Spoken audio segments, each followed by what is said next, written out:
So hello students, welcome in this class again. और आज की जो हमारी क्लास है वो है पैसिव वॉइस को लेके। एक्टिव वॉइस से पैसिव वॉइस बनाने के लिए आपके एग्ज़ाम में आता है और कुछ बच्चों ने इसकी डिमांड की है कि सर आप हमें वॉइस चेंज करना सिखाएं। तो आपकी डिमांड पर ये है, अभी फ़िलहाल केवल ये आपको एग्ज़ाम की दृष्टि से है ना। और कोशिश ये है कि कम से कम सीख के आप कोई भी पैसिव वॉइस आए उसको आप चेंज कर पाएँ। तो कैसे करेंगे उसके लिए थोड़े से अपन को कुछ पुरानी चीज़ें समझनी है या कुछ चीज़ें समझनी है। जैसे एक्टिव वॉइस ये कहलाते हैं टेंस। टेंस आपने पढ़े हैं, ठीक है। तो जो टेंस हैं, टेंस का ये तरीका होता है कि V1 वर्ब, मैन वर्ब। ये क्या है? Man verb. मैन वर्ब की फर्स्ट फॉर्म प्रेजेंट सिंपल में यूज़ होती है।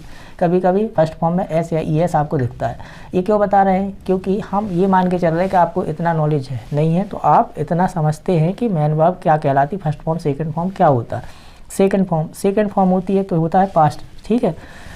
और ये वर्ब की फर्स्ट फॉर्म ING ऐसा कुछ है, ठीक है। तो ये जो है ये वर्ब है टेंस के अकॉर्डिंग है। आपको ये ध्यान रखना है कि V1 की जो टेंस में जब हम बात करते हैं तो इसकी हेल्पिंग वर्ब होती है डू डज। पास्ट V2 जो है, केवल ये दो स्पेशल केसेस बस अलग हैं, बाकी सभी पैसिव वॉइस एक से ही बनती हैं। थोड़ा सा एक रूल को फॉलो करना है और पैसिव वॉइस आप बना लेंगे। तो V1 वाले सेंटेंस और V2 वाले सेंटेंस को आपको याद रखना है। जब आप इनको पैसिव वॉइस में चेंज करेंगे तो क्या इसकी हेल्पिंग वर्ब चेंज होती है, ठीक है। अब बाकी के जितने भी सेंटेंस होते हैं जैसे V1 और ING, ये कॉन्टिन्यूस टेंस होता है। इसमें वी वर्ब होना अनिवार्य है जब हम टेंस की बात करते हैं। और वी वर्ब हमने यहाँ पर मेंशन की है। तो वी वर्ब का फर्स्ट फॉर्म जो है वो V है। इसको हम इज़ भी लिख सकते हैं, एम भी लिख सकते हैं, आर भी लिख सकते हैं अकॉर्डिंग टू सिचुएशन, ठीक है। अभी आपको ज़्यादा टेंशन नहीं लेनी है। आपको क्या समझना है कि वी वर्ब है क्या। वॉज वर्ब ये भी बी के ही रूप हैं, बीन इसके भी और बीन ये भी। तो जब इन्हीं वर्ब के बाद क्या आता है, डायरेक्ट ING वाली जो वर्ब है वो आती है, तब हम उसको कहते हैं ये कॉन्टिन्यूस टेंस है, एक्टिव वॉइस में है, ठीक है। लेकिन हम तो सीख रहे हैं वॉइस है ना, पैसिव वॉइस। तो उसमें क्या होता है थोड़ी देर से बताते हैं।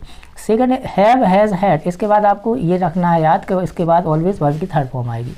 बी के बाद B1 ING आएगी और सेकंड फॉर्म में डिड लगता है, फर्स्ट फॉर्म में डू डज लगती है जब हम टेंस की बात करते हैं। अब आते हैं हम वॉइस, पैसिव वॉइस में। तो पैसिव वॉइस में जो आपको लगना है, इसका जो मेन रूल है वॉइस का, या हम कहें पैसिव वॉइस का जो मेन नियम है, एक ही नियम है। और वो क्या है कि आपको वर्ब की थर्ड फॉर्म लगेगी मैन वर्ब की, और इसके पहले आपको बी वर्ब ही होनी चाहिए। बिना बी वर्ब की पैसिव वॉइस नहीं बनती है, ठीक है। इतनी जानकारी आई। अब आप धीरे धीरे हम समझेंगे कैसे, ठीक है। तो पूरे टेंस टोटल जो 12 होते हैं, 12 टेंस में अगर हम 2 टेंस को छोड़ दें, एक तो प्रेजेंट सिंपल जिसमें वर्ब की फर्स्ट फॉर्म यूज़ होती है, और दूसरा हम छोड़ दें पास्ट सिंपल जिसमें वर्ब की सेकंड फॉर्म होती है। अगर हम इनको छोड़ दें तो बाकी के जितने भी टेंस की पैसिव वॉइस पॉसिबल है उनमें आपको एक ही चीज़ याद रखनी है, क्या कि उसकी जो उसमें अकॉर्डिंग टू उसकी हेल्पिंग वर्ब, उसके बाद आपको बी वर्ब का फॉर्म ऐड करना है। चलिए हम समझने की कोशिश करते हैं।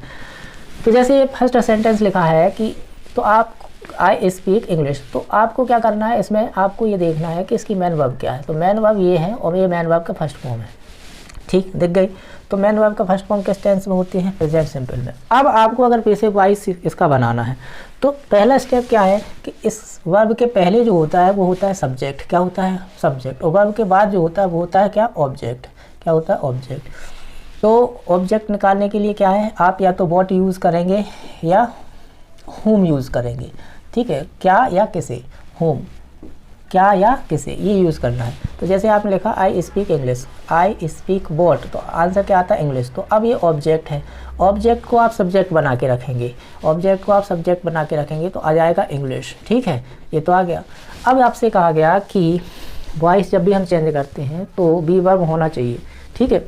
बी वर्ब होना अनिवार्य है, क्योंकि स्पीक का तो हम लगा देंगे, स्पीक जो भी वर्ब है फर्स्ट फॉर्म, इसका थर्ड फॉर्म क्या हो जाएगा, स्पोक हो जाएगा, ठीक है। स्पोक ये वर्ब का थर्ड फॉर्म है। वर्ब के थर्ड फॉर्म के बाद बी में से कोई भी एक वर्ब चूज़ करनी है। तो अब उसको कैसे डिसाइड करें, यहाँ बता देते हैं। जब भी आप ऐसे सेंटेंस की वॉइस चेंज करेंगे जो जिसकी मैन वर्ब फर्स्ट फॉर्म में है, तो उसकी हेल्पिंग वर्ब इज़ MR में से कोई होगी, इज़ MR।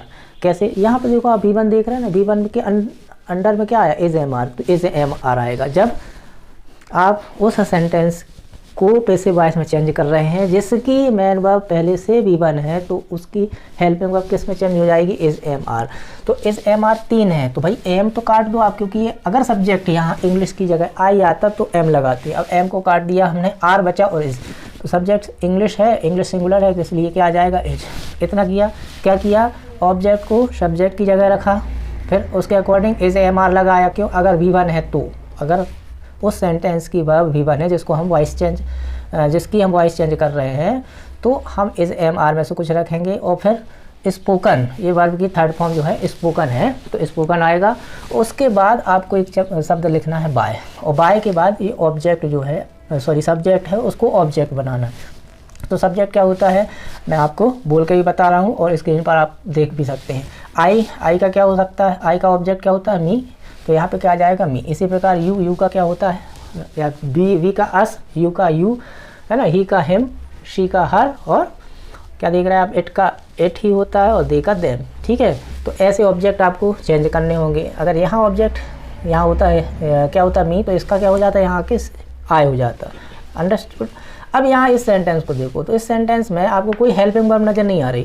तो हम अभी किसकी बात कर रहे हैं, उन सेंटेंस की जिसमें हेल्पिंग वर्ब नहीं है। ठीक है, तो हम मेन वर्ब पर फोकस करते हैं, और मेन वर्ब पर फोकस करते हैं तो मेन वर्ब क्या है यहाँ, सेकंड फॉर्म। और सेकंड फॉर्म के लिए कौन सी आपको लेनी है, तो भाई कौन सी लेनी है, यहाँ वॉज एवर। तो सबसे पहले काम तो आपको ये करना है कि इसका ऑब्जेक्ट देखना है। तो ऑब्जेक्ट क्या है, मैनी ट्रीज। ठीक है, ही कट बॉट मैनी ट्रीज, तो आ जाएगा यहाँ मैनी ट्रीज। अब क्योंकि ये ट्रीज जो है प्लूरल है, तो प्लूरल वर्ब तो आएगी वॉज वर्ब। क्यों आएगी, क्योंकि इनमें से ही कोई आएगी, इसलिए क्योंकि वर्ब की थर्ड फॉर्म बी वर्ब के बाद ही लगती है जब हम पैसिव वॉइस बनाते हैं। तो वर्ब आ गया, वर्ब के बाद इस कट की थर्ड फॉर्म भी क्या होती है, कट ही होती है। बाय करके क्या लिख देंगे, ही का क्या बताया अभी अपन ने, देखो क्या बताया था, ही का हिम, तो ये आ गया हिम। ठीक है, ये सिंपल हो गई। अब आपको केवल 2 प्रकार के सेंटेंस जिनको ये दिक्कत है, बाकी अब जो भी क्वेश्चन आएंगे, जो भी सेंटेंस की पैसिव वॉइस चेंज होगी वो इन्हीं तरीके से होगी, इसी तरीके से होगी जैसे इन सेंटेंस को हम कर रहे हैं।